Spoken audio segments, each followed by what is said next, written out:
বন্ধ করা শুরু করে দিলেন। কয়েকটা গর্ত বন্ধ করার মতো চাদর আর নাই, পাও দিয়ে চেপে ধরলেন। এক পাহাড়িয়া বিষধর সাপ বেরোবার জন্য চেষ্টা করে বেরোবার পথ খুঁজে না পেয়ে হযরত আবু বকরের পায়ের উপরে দংশন করেছে। বিষের যন্ত্রণায় হযরত আবু বকরের চোখ থেকে পানি দরদর করে পড়ছে। রাসূলুল্লাহর ঘুম ভেঙে গেল। আল্লাহর নবী তাকে বলেন, আবু বকর, চোখে পানি কেন? বাড়ির কথা বুঝি মনে পড়ে গেছে? হযরত আবু বকর বলেন, ইয়া রাসূলুল্লাহ, আল্লাহর নামে কসম করে বলি, যেই দিন আমি ঈমান এনেছি ওই দিন থেকে আমার মা বাপ, আমার কোলে আমার সন্তান, আমার স্ত্রী, আমার জায়গা জমি ঘর বাড়ি, এমনকি আমার নিজের আত্মার চাইতে হুজুর আপনারে ভালোবাসি বেশি। তাহলে কাঁদো কেন? হযরত আবু বকর বলেন, হুজুর, বাড়ির জন্য কাঁদি না, ছেলেপেলের জন্য কাঁদি না, সাপে দংশন করেছে, যন্ত্রণায় কাঁদতেছি। আল্লাহ নবী সঙ্গে সঙ্গে মুখ থেকে থুতু বার করে যন্ত্রণার জায়গায় লাগাই দিলেন। সঙ্গে সঙ্গে যন্ত্রণা বন্ধ হয়ে গেল।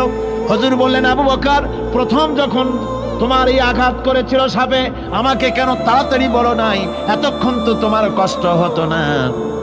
হযরত আবু বকর বলেন, ইয়া রাসূলুল্লাহ, ওটা তো সাপে কাটার যন্ত্রণা, ওই যন্ত্রণায় আমার রক্ত জ্বলতেছে, যন্ত্রণায় যন্ত্রণায় আমার কলেজাটা যদি ফেটেও যেত।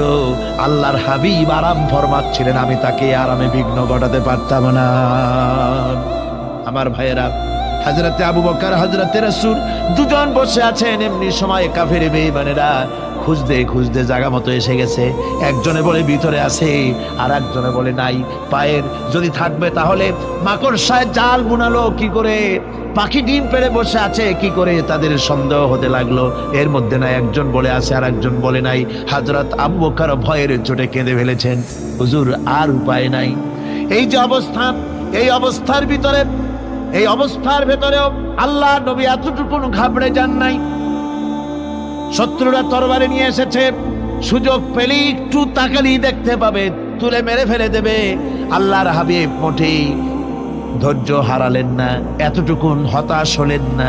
আল্লাহ পাকের হাবিব তার সাথীকে কি বললেন? তখন কোরআনে কারীম সূরা তাওবার মধ্যে আল্লাহ তা উদ্ধৃত করেছেন মুমিনদের জন্য, ইযহুমা ফিল গার إذ يقول لصاحبه لا تحزن إن الله معنا।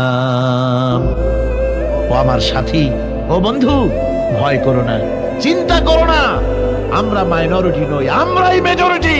তার কারণ আল্লাহ আমাদের সাথে আছেন। সুবহানাল্লাহ।